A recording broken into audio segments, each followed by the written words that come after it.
अब हम घूर्णी गति के लिए कार्य का सूत्र देखते हैं। हम जानते हैं कार्य बराबर होता है बल इंटू विस्थापन। यदि हम रेखीय गति की बात करें तो हम वहां पर लिखते हैं कार्य बराबर बल इंटू विस्थापन, लेकिन जब हम घूर्णी गति की बात करेंगे तो यहाँ पे कार्य बराबर होगा बल आघूर्ण इंटू कोणीय विस्थापन। बल की जगह हम बल आघूर्ण लिखेंगे और विस्थापन की जगह कोणीय विस्थापन। तो इस प्रकार घूर्णी गति में कार्य का सूत्र हो जाता है W बराबर टाउ इंटू थीटा, जहाँ टाउ बल आघूर्ण है और थीटा कोणीय विस्थापन। अब घूर्णी गति में हमें शक्ति ज्ञात करना हो तो हम जानते हैं शक्ति बराबर कार्य करने की दर होती है। तो जो कार्य हमने ज्ञात किया है उसे यदि मैं समय से भाग दे दूं तो वो कार्य करने की दर को बताएगा, यानी कि घूर्णी गति में शक्ति को दर्शाता है। तो शक्ति बराबर हो जाएगा W अपॉन टी, और दोनों पक्षों में यदि मैं टी से भाग दूं तो यहाँ पर हो जाएगा tau into theta upon T, और W अपॉन टी होता है शक्ति, तो मैं इसे लिखूंगी P, और ये हो जाएगा tau into theta upon T. Theta upon T यानी कि कोणीय विस्थापन अपॉन समय। जब हम विस्थापन अपॉन समय लिखते हैं रेखीय गति में तो वो रेखीय गति में वेग को दर्शाता है। यदि हम कोणीय विस्थापन अपॉन समय लिखते हैं तो वो घूर्णी गति में कोणीय वेग को दर्शाएगा, और कोणीय वेग को हम ओमेगा से दर्शाते हैं। तो इस प्रकार P बराबर होगा टाउ इंटू ओमेगा। यहाँ पर टाउ यानी कि बल आघूर्ण एक सदिश राशि है और कोणीय वेग ये भी सदिश राशि है, पर शक्ति अदिश राशि है। तो इन दोनों सदिश राशियों के बीच में डॉट प्रोडक्ट होगा, यानी कि अदिश गुणन। तो हम लिखेंगे P बराबर टाउ डॉट ओमेगा, और ये फॉर्मूला है घूर्णी गति में शक्ति का। अब हम घूर्णीय गति में कोणीय संवेग का सूत्र ज्ञात करेंगे। कोणीय संवेग बहुत ही इंपॉर्टेंट टॉपिक है आपके एग्जामिनेशन पॉइंट ऑफ व्यू से, और कोणीय संवेग से जुड़े हुए कई उदाहरण कॉम्पिटिटिव एग्जाम में भी पूछे जाते हैं। इससे जुड़े हुए न्यूमेरिकल क्वेश्चंस भी कॉम्पिटिटिव एग्जाम में आते हैं, चाहे आप मेडिकल की तैयारी कर रहे हो चाहे इंजीनियरिंग की तैयारी। तो हम इस कोणीय संवेग को स्टेप बाय स्टेप इसका भौतिक अर्थ देखेंगे, इसका सूत्र देखेंगे और इसका ज्यामितीय अर्थ भी देखेंगे, और इससे जुड़े हुए हम एक एक्टिविटी भी करेंगे जिससे कि हम कोणीय संवेग को आसानी से समझ सके। जिस प्रकार बल आघूर्ण किसी भी घूर्णन अक्ष के परितः बल का आघूर्ण बताता है, यानी कि उस घूर्णी गति करते हुए वस्तु के घूर्णन प्रभाव को दर्शाता है, उसी प्रकार कोणीय संवेग रेखीय संवेग का किसी भी घूर्णन अक्ष के परितः आघूर्ण को दर्शाता है, यानी कि उस वस्तु की घूर्णी गति को दर्शाता है। और इसीलिए हम कोणीय संवेग का सूत्र लिखें तो वो रेखीय संवेग का घूर्णन अक्ष के परितः आघूर्ण नहीं होगा। तो इस प्रकार कोणीय संवेग बराबर रेखीय संवेग इंटू घूर्णन अक्ष से लंबवत दूरी होती है। मान लीजिए हमने यहाँ पर एक कण लिया है जिसका द्रव्यमान m है और घूर्णन अक्ष से इसकी दूरी r है। ये कण v वेग से, v यहाँ पर रेखीय वेग है, v वेग से इस घूर्णन अक्ष के परितः गति कर रहा है। तो कोणीय संवेग बराबर होगा रेखीय संवेग इंटू घूर्णन अक्ष के से लंबवत दूरी। तो रेखीय संवेग का सूत्र हम लिखेंगे m इंटू वी, और इस अक्ष से लंबवत दूरी मान लीजिए r है तो हम r लिखेंगे। तो इस प्रकार कोणीय संवेग बराबर होगा m v r। कोणीय संवेग को हम L से दर्शाते हैं। L इंग्लिश के कैपिटल लेटर अल्फ़ाबेट L के द्वारा दर्शाया जाएगा, और इसका मात्रक हम देखें तो मास का यानी कि द्रव्यमान का मात्रक होता है kg, वेग का मात्रक होता है मीटर प्रति सेकंड, और दूरी का मात्रक होता है मीटर। तो कोणीय संवेग का मात्रक होगा kg मीटर स्क्वायर प्रति सेकंड। और इसका विमीय सूत्र देखें तो kg के लिए हम m लिखेंगे मास, मीटर के लिए यानी कि दूरी के लिए l स्क्वायर, और समय के लिए t, तो ये हो जाएगा t-1।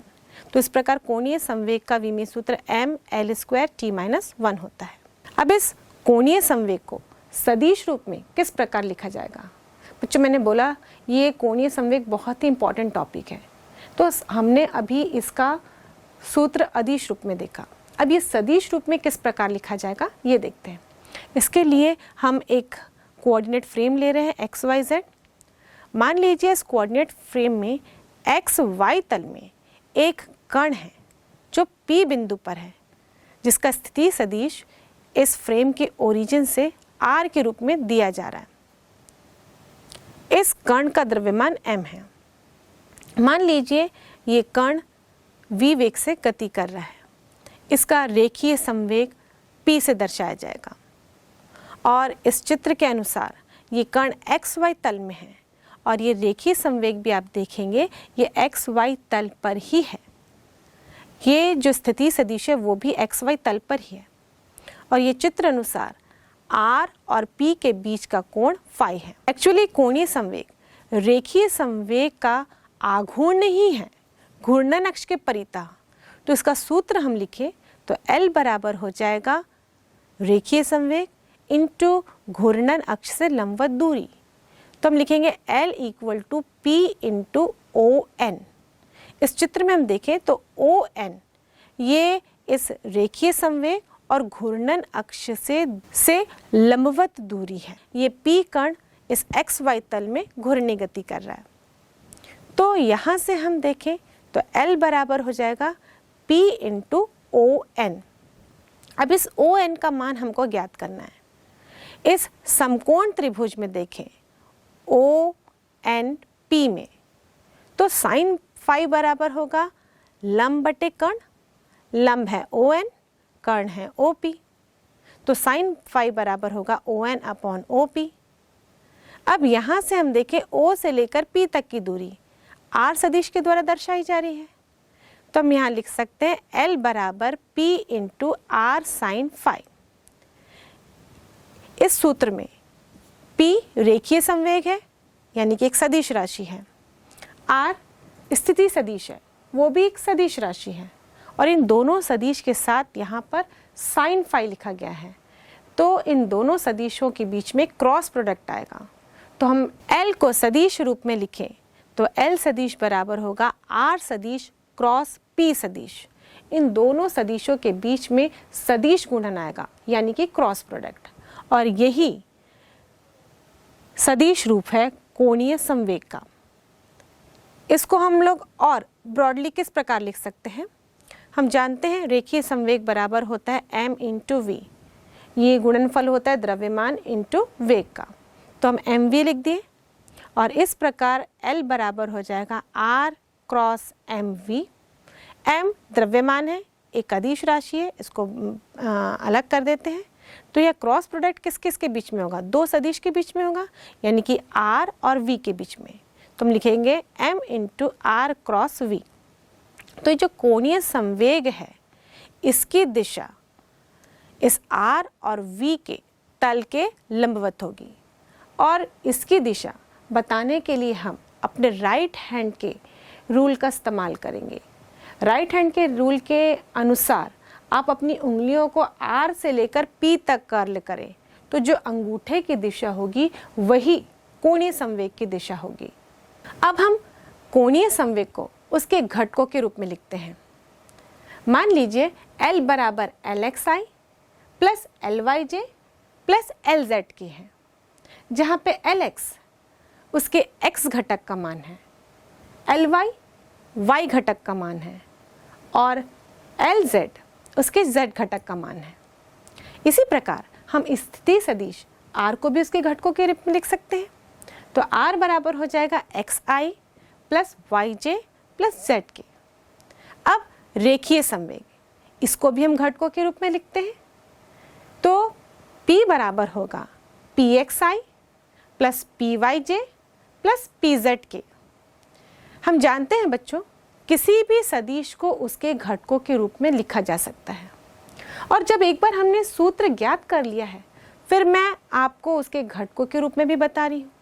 वो इसलिए क्योंकि जब कॉम्पिटिटिव एग्जाम में क्वेश्चंस आते हैं तो ये घटकों के रूप में दिए जाते हैं और आपको इसके आधार पर वैल्यूज़ ज्ञात करना पड़ता है। इसीलिए मैं यहाँ पर क्रॉस प्रोडक्ट को भी फोकस कर रही हूँ ताकि आप क्रॉस प्रोडक्ट करने में दो सदिशों का गलती ना करें और साथ ही आप वैल्यूज़ को घटकों के रूप में भी ज्ञात कर सकें। तो कोणीय संवेग का सूत्र इस प्रकार हो जाएगा LXI plus LYJ plus LZK बराबर XI plus YJ plus ZK cross PXI plus PYJ plus PZK। अब इसको हम क्रॉस प्रोडक्ट करेंगे R और P का। तो सबसे पहले हम दो लकीर खींचते हैं यानी कि एक मैट्रिक्स बनाते हैं जिसमें I, J और K कंपोनेंट लिखेंगे। तो I, J और K लिखा। तब से पहले R के कंपोनेंट लिखेंगे X, Y, Z। फिर हम लोग P के कोफिशिएंट लिखेंगे PX, PY, PZ। अब क्रॉस मल्टीप्लाई करना है और वही नियम लगाकर। तो इस बार आप भी मेरे साथ साथ ये क्रॉस प्रोडक्ट कीजिए ताकि आपसे कोई भी मिस्टेक ना हो। मेरे साथ साथ आप करते रहेंगे तो आपकी प्रैक्टिस भी हो जाएगी। तो सबसे पहले हमको I के कोफिशिएंट ज्ञात करने हैं। तो हम क्या करते हैं, I के नीचे यानी कि वर्टिकल और हॉरिजॉन्टल दोनों ही लाइन को छुपा देते हैं। तो बचते हैं 4 कंपोनेंट और उन्हीं का हम क्रॉस मल्टीप्लिकेशन करते हैं, बीच में माइनस चिन्ह भी लगाते हैं। तो बड़े सावधानी से आप भी मेरे साथ करिए। फिर उसके बाद जो मैंने ट्रिक बताया था उसकी सहायता से हम डायरेक्ट इसको लिखने का प्रयास करेंगे। तो पहले हम यहाँ पर क्रॉस मल्टीप्लाई करके वैल्यू निकालते हैं। तो I का कंपोनेंट ज्ञात करना है। बचे कौन कौन से 4 कंपोनेंट, ये 4 बच गए। अब राइट से लेफ्ट की ओर ऊपर की ओर क्रॉस मल्टीप्लाई करेंगे तो ये हो जाएगा YPZ माइनस करके अब लेफ्ट से राइट की ओर करेंगे मल्टीप्लाई तो हो जाएगा ZPY प्लस अब J के लिए कोफिशिएंट ज्ञात करेंगे। अब क्रॉस मल्टीप्लिकेशन रिवर्स ऑर्डर में होगा, आप भी मेरे साथ करिए। अब ये हो जाएगा ZPX minus XPZ plus K के लिए निकालेंगे। फिर K के वर्टिकल और हॉरिजॉन्टल कंपोनेंट को छुपाने के बाद हमको मिलेगा XPY माइनस YPX। आपको भी यही प्राप्त हुआ होगा। आप मुझे जो प्राप्त हुआ है उसके समीकरण के साथ कंपेयर कर सकते हैं। इस समीकरण के लेफ्ट हैंड साइड और राइट हैंड साइड को कंपेयर करके आप x, y और z घटक निकाल सकते हैं। तो यहाँ से LX बराबर हो जाएगा YPZ माइनस ZPY, LY बराबर होगा ZPX माइनस XPZ और LZ बराबर होगा XPY माइनस YPX। अब इसको हम जो साइक्लिक ऑर्डर से बनाए थे उसके अनुसार निकालने की कोशिश करते हैं। हम एक साइकिल बना लेते हैं जिसमें x, y और z एक साइक्लिक रूप में लिख देते हैं। अब मान लीजिए हमको L का x घटक ज्ञात करना है यानी कि LX ज्ञात करना है। फॉर्मूले में L बराबर R क्रॉस P है तो सबसे पहले हम R के घटक लेंगे, उसके बाद ही P के घटक लेंगे। तो L का यदि x घटक ज्ञात करना है, x के बाद साइकिल में हम देखें तो क्या आता है y और उसके बाद z। तो जब x घटक ज्ञात करना हो तो हम R और P के y और z घटक लेंगे। तो यहाँ से ये हो जाएगा y R के लिए लिखे और P के लिए z घटक लिखेंगे तो वो PZ हो जाएगा, यानी कि आपको मिलेगा YPZ। अब माइनस करके ऑर्डर रिवर्स कर दीजिए। अब हम P का y घटक लेंगे और R का z घटक लेंगे तो ये हो जाएगा ZPY। मतलब ऑर्डर को हमको रिवर्स करना है। एक बार R का हमने y घटक लिया और P का z घटक लिया, माइनस करके आप क्या लिखेंगे, आप R का z घटक लिखेंगे और P का y घटक लिखेंगे। अब वैसे ही LY निकालते हैं। आप भी मेरे साथ निकालने की कोशिश कीजिए, साथ में हम लोग LY का मान ज्ञात करते हैं। तो एल वाई बराबर होगा, y के बाद अब साइकिल में हम देखें तो क्या आता है, z और x। तो सबसे पहले r का हम z घटक लिखेंगे और p का x घटक, तो ये हो जाएगा z px। बस इसके ऑर्डर को रिवर्स करना है, माइनस अब r का हम लेंगे x घटक और p का z घटक, तो ये हो जाएगा z px minus x pz। अब l का हम z घटक निकालते हैं, z के बाद इस साइकिल में क्या आता है, x और y।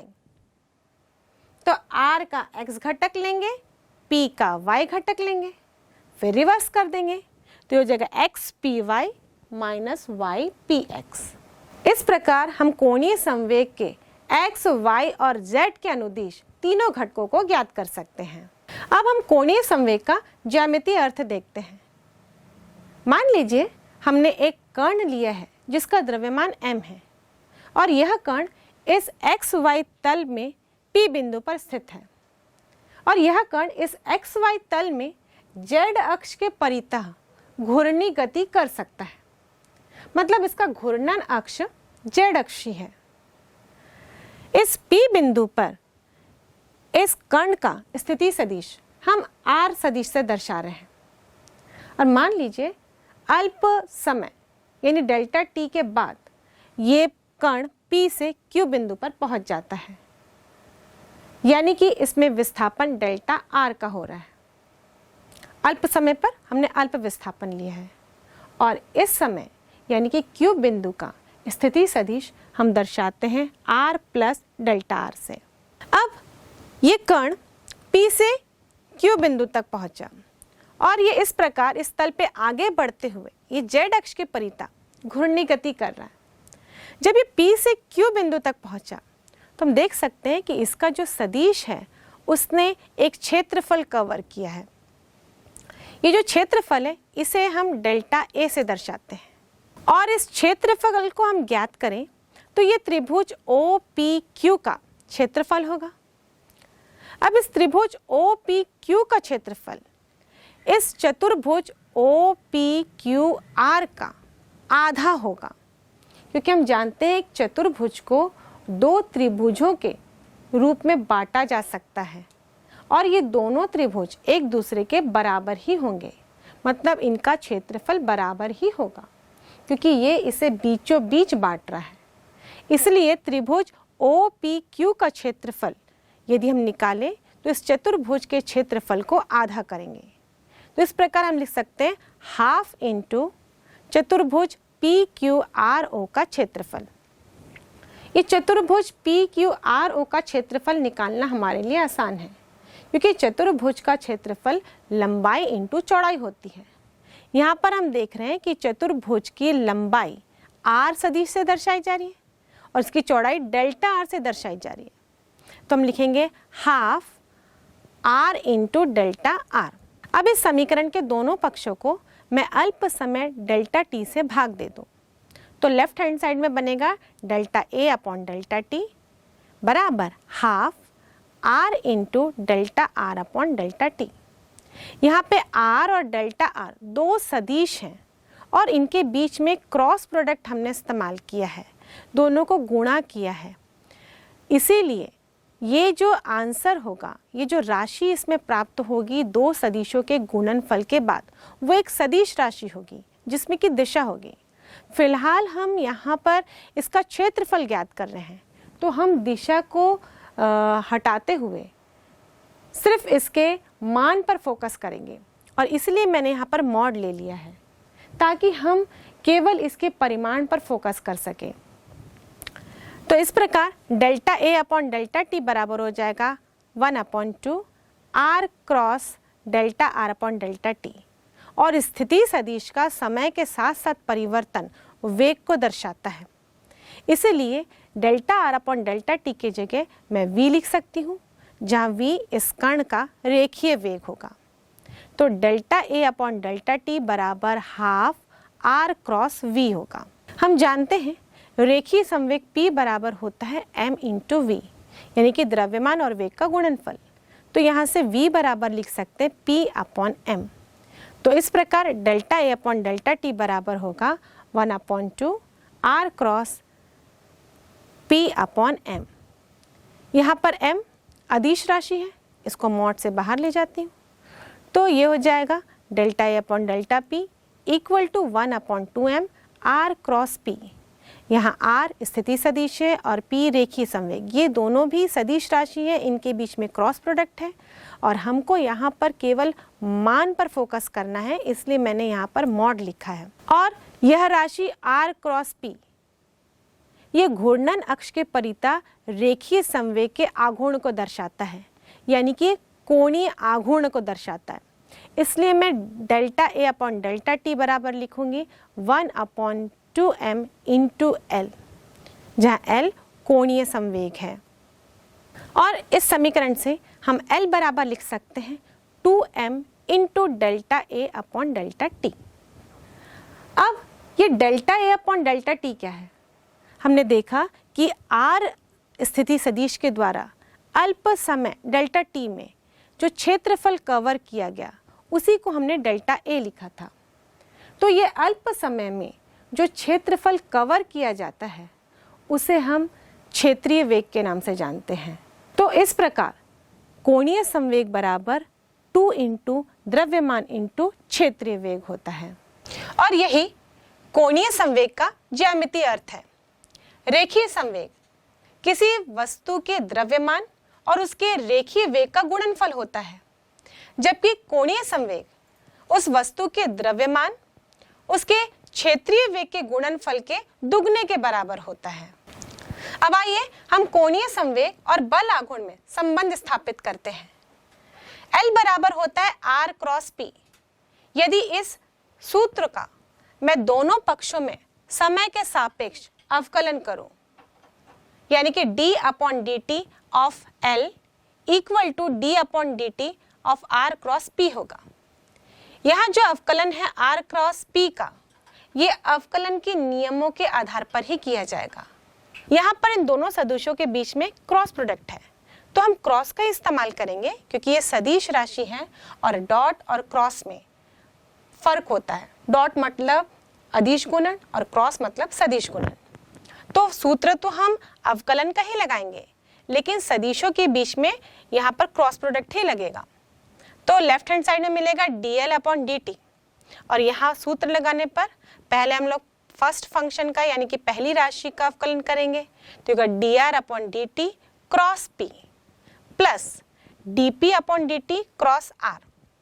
और dr अपॉन dt यानी कि समय के साथ साथ स्थिति में परिवर्तन, ये कहलाता है वेग, तो इसे हम लिखेंगे v। और rate of change of momentum ये कहलाता है फोर्स यानी कि बल, गति के दूसरे नियम के अनुसार। तो dp upon dt equal to लिखेंगे हम f। तो dl upon dt equal to होगा v cross p plus r cross f। अब संवेग बराबर होता है द्रव्यमान इंटू वेग, तो अगले स्टेप में हम लिखेंगे v into mv plus r cross f। अब m तो एक अदिश राशि है, v सदिश राशि है, तो एक क्रॉस प्रोडक्ट दोनों सदिशों के बीच में आएगा, तो हम लिखेंगे m v cross v plus r cross f। अब ये v और v दोनों के बीच में क्रॉस प्रोडक्ट है, यानी एक ही राशि है या यूं कहे एक ही सदिश है और उनके बीच में क्रॉस प्रोडक्ट है, तो दोनों के बीच का कोण 0 होगा। और हम जानते हैं a क्रॉस b बराबर होता है ए बी साइन थीटा, जहाँ थीटा a और b के बीच का कोण होता है।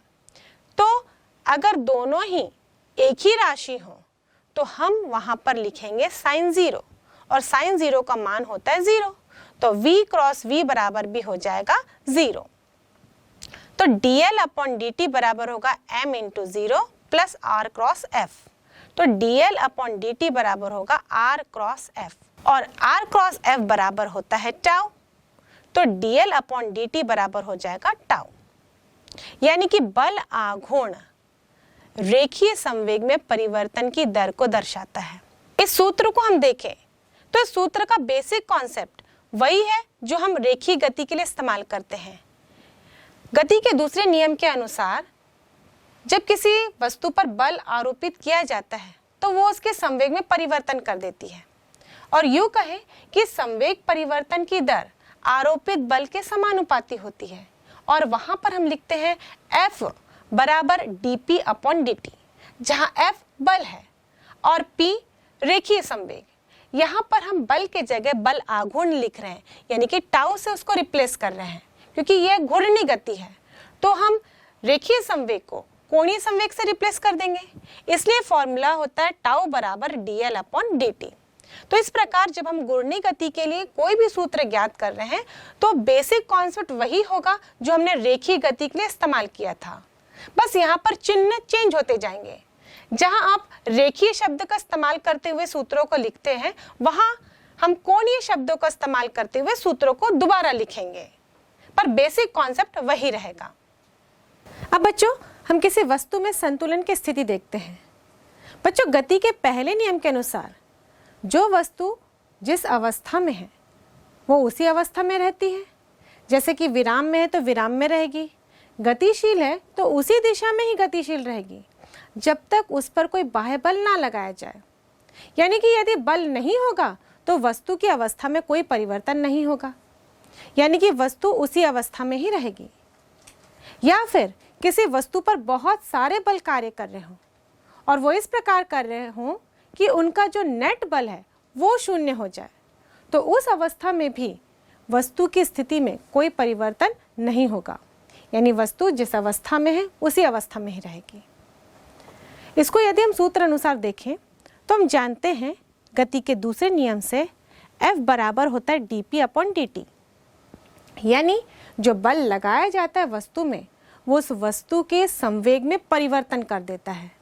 यदि बल का मान ही शून्य हो, या तो बल लगे ही ना, और यदि बहुत सारे बल कार्य कर रहे हो तो वो इस प्रकार कार्य करे कि उनका नेट बल यानी कि परिणाम शून्य हो, तो हम लिखेंगे F बराबर 0, और इस कंडीशन में dp अपॉन dt बराबर भी 0 होगा। और किसी राशि का डिफरेंशिएशन 0 है, यानी कि उसका अवकलन 0 है, तो वो एक नियत राशि है। तो यहाँ से P बराबर नियत होगा, यानी कि बल की अनुपस्थिति में या फिर जहाँ नेट बल शून्य हो उस स्थिति में भी वस्तु के संवेग में कोई परिवर्तन नहीं होता, या यूँ कहे तो वस्तु का संवेग नियत रहता है।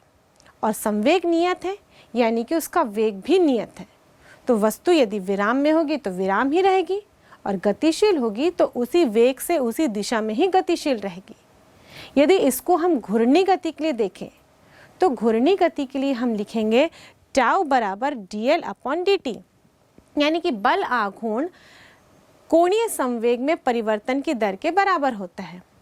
तो यहाँ से यदि हम बल आघूर्ण का मान शून्य लेते हैं, यानी कि वस्तु पर कोई बल आघूर्ण कार्य ही नहीं कर रहा, या फिर बहुत सारे बल इस प्रकार कार्य कर रहे हो कि वस्तु में घूर्णी गति नहीं उत्पन्न कर पा रहे हो, तो उस कंडीशन में dl अपॉन dt का मान भी शून्य होगा, यानी कि इस वस्तु का कोणीय संवेग नियत रहेगा। और कोणीय संवेग नियत है, इसका मतलब इस वस्तु का कोणीय वेग भी नियत होगा, और यही संतुलन की स्थिति कहलाएगी। और यूँ कह सकते हैं हम कि संतुलन की स्थिति में जहाँ पर वस्तु पर कोई भी बल आघूर्ण कार्य ना करे, या फिर इस प्रकार बल कार्य करे कि बल आघूर्ण का मान शून्य हो, उस कंडीशन में वस्तु का कोणीय संवेग नियत रहता है।